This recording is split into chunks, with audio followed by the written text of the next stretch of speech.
Esta viagem pelas planícies costeiras da Geórgia começa em um marco da história militar, o Forte Pulaski.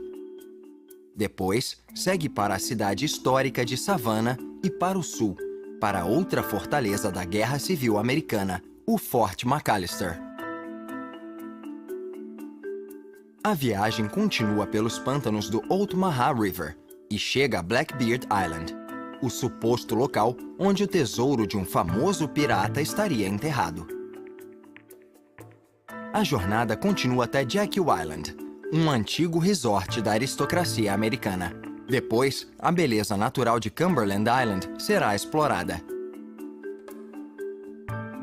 A volta pela Geórgia termina em Okefenokee Swamp, o maior pântano selvagem da América do Norte.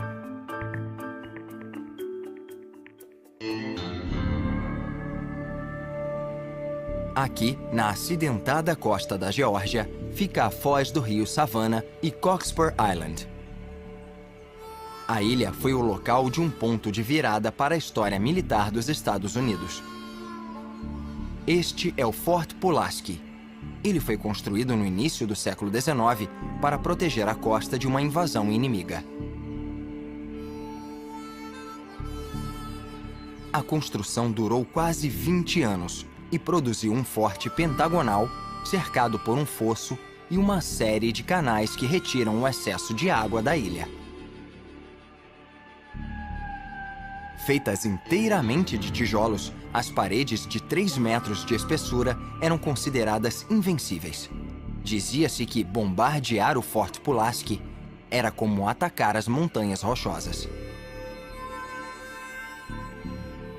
Mas estes buracos nas paredes contam uma história diferente. Durante a Guerra Civil Americana, em 1862, o Exército da União testou a fortaleza com seus novos canhões James Rifle. Com tiros lançados de cerca de 8 metros de distância, as armas derrotaram as defesas do forte e acabaram destruindo uma das paredes. Isso permitiu que a União capturasse o forte e interrompesse a chegada e a saída de barcos de Savannah, prejudicando os esforços do Exército Confederado. O local foi declarado Monumento Nacional em 1924 e recebe visitantes desde o fim da Segunda Guerra Mundial. E apesar de alguns danos, ainda é um dos exemplos mais bem preservados da arquitetura militar americana do século XIX.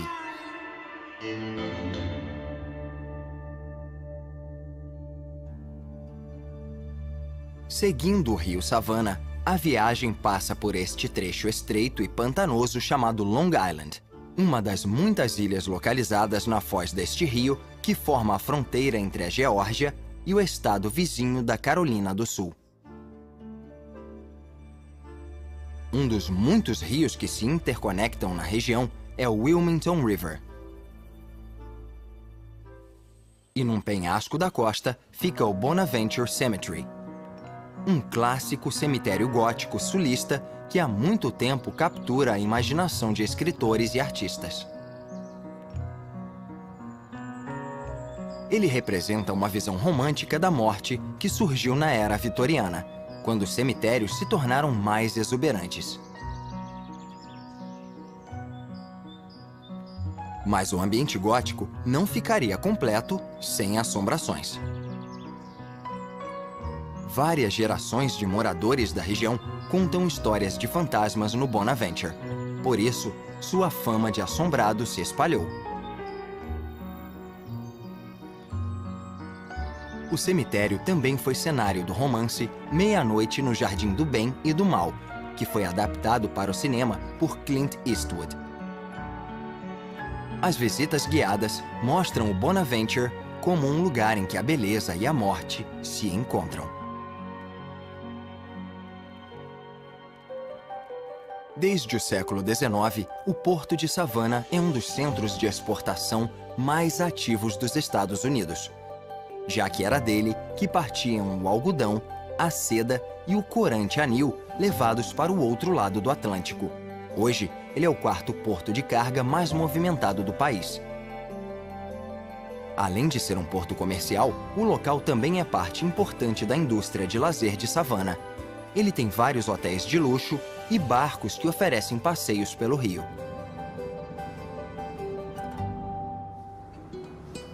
Os turistas podem reviver o passado a bordo do Georgia Queen, que sobe o rio e passa pela Talmadge Memorial Bridge, que liga Savannah a Hutchinson Island.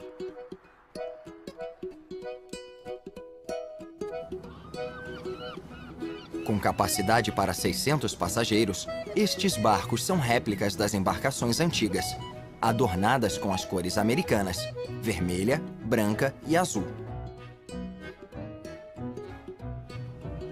O Georgia Queen oferece uma grande variedade de passeios durante o dia, a noite e os feriados. Eventos temáticos variam de jantares com assassinatos misteriosos a passeios como o Jantar da Liberdade, que conta a história de um grupo de escravos africanos que veio para a região.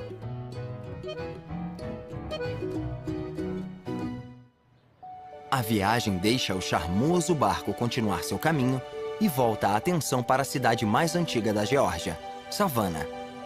Fundada em 1733, ela foi a capital original do estado, apesar de hoje a honra pertencer a Atlanta. Savannah recebeu o apelido de Cidade Floresta por causa da abundância de carvalhos, um material valioso para os estaleiros do século XIX. O bairro histórico de Savannah é o maior dos Estados Unidos e tem vários imóveis do século XVIII e XIX muito bem preservados. As torres da St. John the Baptist Cathedral dominam a paisagem e são uma das muitas construções que fizeram uma prestigiosa revista de turismo considerar Savannah a segunda cidade com arquitetura mais bonita dos Estados Unidos.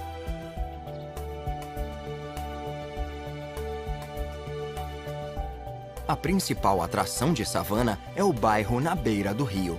Popular por suas ruas animadas, a região fica 13 metros abaixo do resto da cidade, situada sobre um penhasco.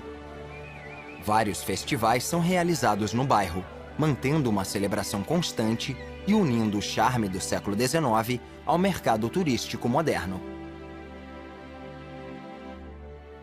A região também abriga a impressionante Prefeitura de Savannah, um imóvel em estilo neorrenascentista inaugurado em 1906. Originalmente coberto de cobre, o domo hoje brilha por causa das folhas de ouro de 23 quilates que foram acrescentadas a ele. No limite sul do bairro histórico fica o Forsyth Park. Esta fonte em estilo parisiense é uma lembrança da influência francesa dos arquitetos da cidade. A ideia era que o parque fosse um centro de beleza e hospitalidade para as áreas residenciais que o cercavam. O parque sofreu mudanças em seus 150 anos, mas a proposta original dele ainda está presente. A viagem dá adeus à Savannah e se dirige aos pântanos do Ogeechee River. Os afluentes de água doce da bacia deste rio são conhecidos como riachos negros por causa de sua cor escura. Quando a vegetação dos pântanos morre, substâncias naturais, conhecidas como taninos, passam para a água, dando ao Ogeechee sua cor singular. Às margens do rio fica uma região de vegetação densa que faz parte de um parque de 7 km². Entre os carvalhos e pântanos de água salgada, ficam ruínas de uma fortaleza muito importante para o exército confederado durante a Guerra Civil. O Fort McAllister ficou famoso por aguentar vários ataques da Marinha da União. O parque atrai campistas e apaixonados por história, que vêm ver a incrível variedade de vestígios da Guerra Civil. O McAllister é considerado um dos fortes confederados mais bem preservados do país. Apesar de nunca ter sido derrotado por um ataque naval, ele acabou sucumbindo de um ataque por terra. O terreno do forte já foi de Henry Ford, o empresário do ramo automobilístico que criou o Parque Histórico nos anos 30. Depois, o Estado assumiu o controle do local e restaurou o forte, que voltou a ser o que era na Guerra Civil. Seguindo para o sul, de volta para as planícies costeiras da Geórgia, a viagem chega ao vilarejo pesqueiro de Valona.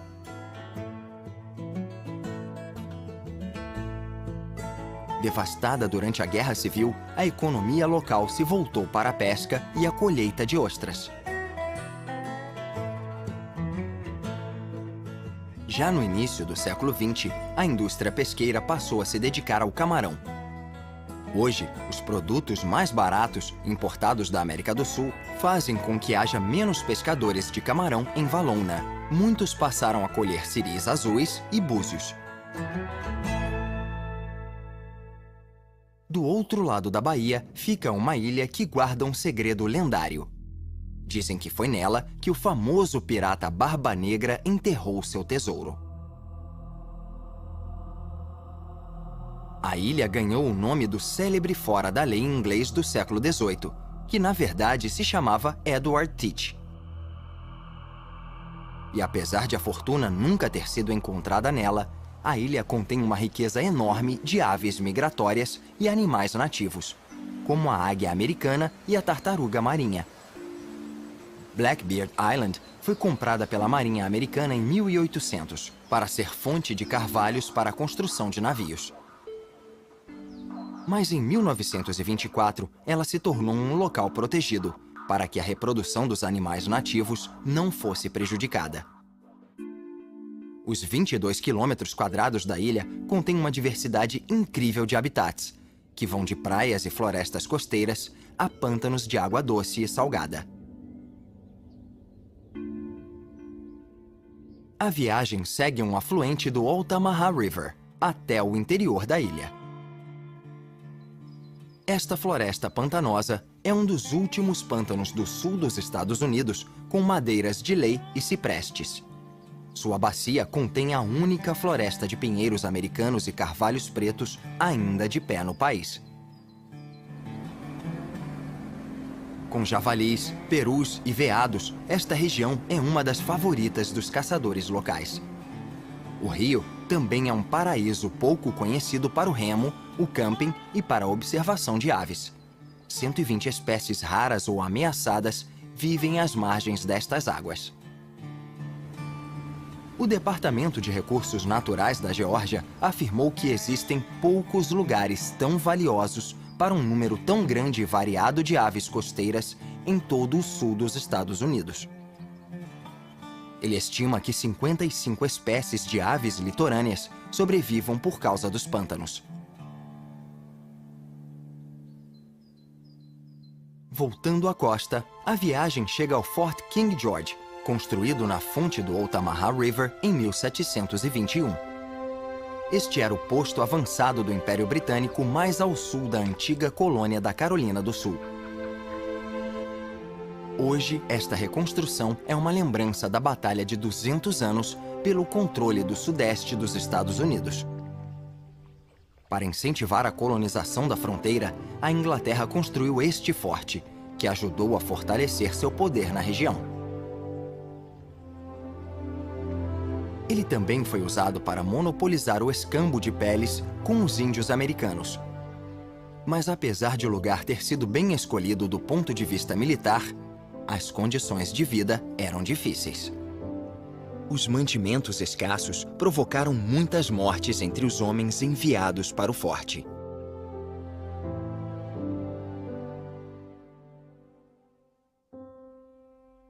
Muito do que se vê hoje foi reconstruído em 1988, mas também é possível ver vestígios de duas serralherias do século XIX, exemplos raros das primeiras indústrias coloniais. Hoje, o forte é um sítio histórico do estado e tem um museu dedicado a este período extremamente importante da era colonial. De um marco histórico dos pântanos do Altamaha River, a viagem passa a outro. A fazenda Hawfield Broadfield Plantation, construída em meio a um pântano de ciprestes, é uma bela lembrança do Império do Arroz da Geórgia. A casa da fazenda é típica do estilo sulista americano pré-guerra. Por isso, a cozinha original tinha grandes corredores que a ligavam à senzala. No entanto, um incêndio destruiu a primeira construção. A que existe hoje foi reconstruída por escravos nos anos 1850. Broadfield pertenceu a uma mesma família desde sua construção em 1804 até 1973, quando foi entregue ao estado da Geórgia. A fazenda agora funciona como museu.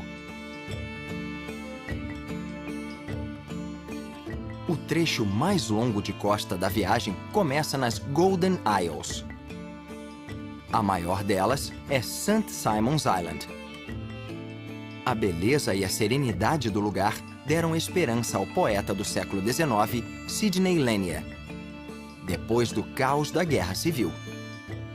Em The Marshes of Glen, ele escreveu: a escuridão dos carvalhos vivos, lindamente trançados como redes, com as intricadas sombras das vinhas cobertas por miríades.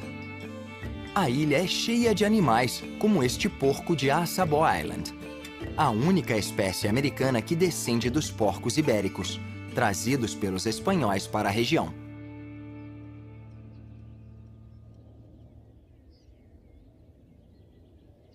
No oeste de St. Simons Island, ficam os vestígios do Fort Frederica, um posto do exército construído em 1736 para defender um vilarejo inglês. O nome é uma homenagem a Frederico, príncipe de Gales, e a cidade foi estabelecida por James Oglethorpe, fundador da colônia da Geórgia. O forte conseguiu impedir várias tentativas dos espanhóis de retomar St. Simons Island. Mas apesar de terem confirmado que a Geórgia era um território inglês, as vitórias também marcaram o fim do Fort Frederica, destruído logo depois. Hoje, as ruínas são propriedade do National Park Service e são abertas à visitação. O monumento inclui as ruínas do forte e das senzalas, que eram supostamente os maiores e mais caros da América do Norte.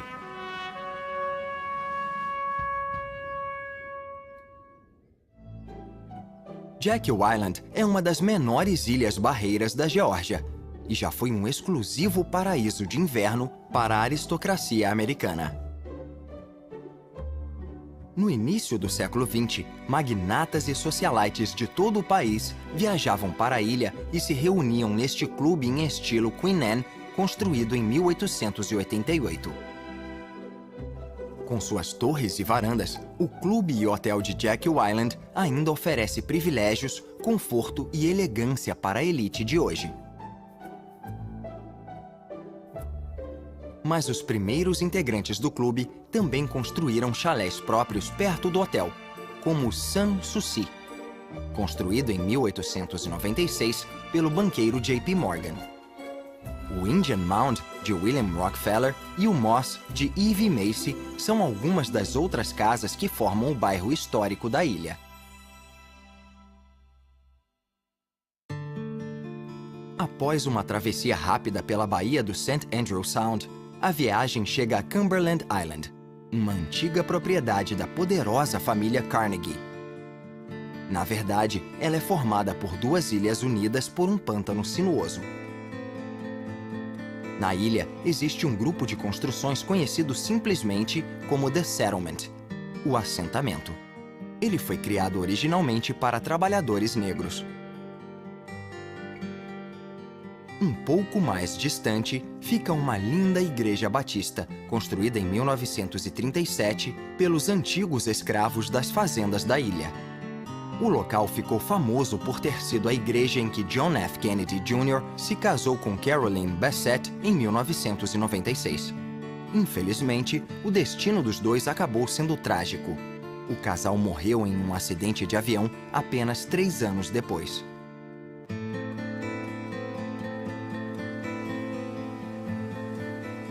Hoje, Cumberland Island é propriedade do National Park Service, que ajuda a preservar a paisagem natural.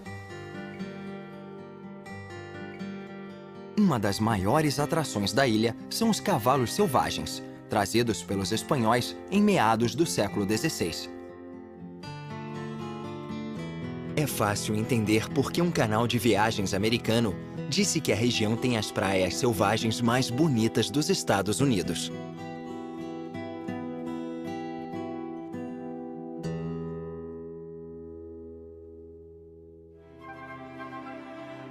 Os ricos o bastante para comprar parte da beleza natural da ilha não pouparam gastos para criar retiros perfeitos.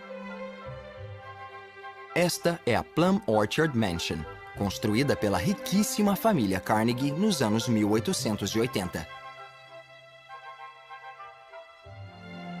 Ironicamente, os arquitetos da casa foram contratados para construir uma casa simples. Mas Plum Orchard acabou se tornando uma construção opulenta com nada menos do que 30 cômodos. A mansão foi passada aos cuidados do National Park Service em 1973 e uma restauração foi concluída em 2007, quando a casa foi aberta ao público.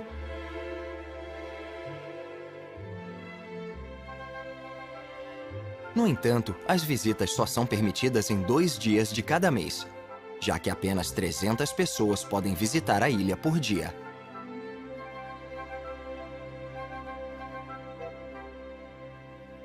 Ao seguir para o sul de Cumberland Island, a viagem descobre que Plum Orchard não foi a primeira construção dos Carnegie. Estas são as ruínas de Dungeness. Inspirada nos castelos escoceses, a mansão tinha 59 cômodos, piscina, campo de golfe e 40 pequenos imóveis que hospedavam os 200 empregados dos Carnegie. A família morou nesta mansão em estilo Queen Anne até 1925. Em 1959, Dungeness foi destruída por um incêndio, possivelmente criminoso. Suas ruínas são preservadas pelo National Park Service desde 1972. A viagem se aproxima ao fim e volta ao continente até chegar à convidativa praia de St. Mary's. Uma das cidades mais antigas dos Estados Unidos, este charmoso vilarejo histórico recebe visitantes que vêm explorar os muitos imóveis do século XVIII. A cidade tem exemplos significativos de estruturas residenciais e religiosas antigas, como esta igreja de 1808, cujo sino foi criado por Paul Revere, mais conhecido por seu papel na independência dos Estados Unidos. St. Mary's costumava ser um porto importante para viagens entre Savannah e a Flórida. Mas hoje, a economia desta joia da Geórgia depende mais de sua história e do ecoturismo. O último destino desta jornada fica no interior, na fronteira entre a Geórgia e a Flórida. É Okefenokee Swamp. Esta região alagada, coberta de turfa quase ininterrupta, é composta por 1.800 quilômetros de pântano raso.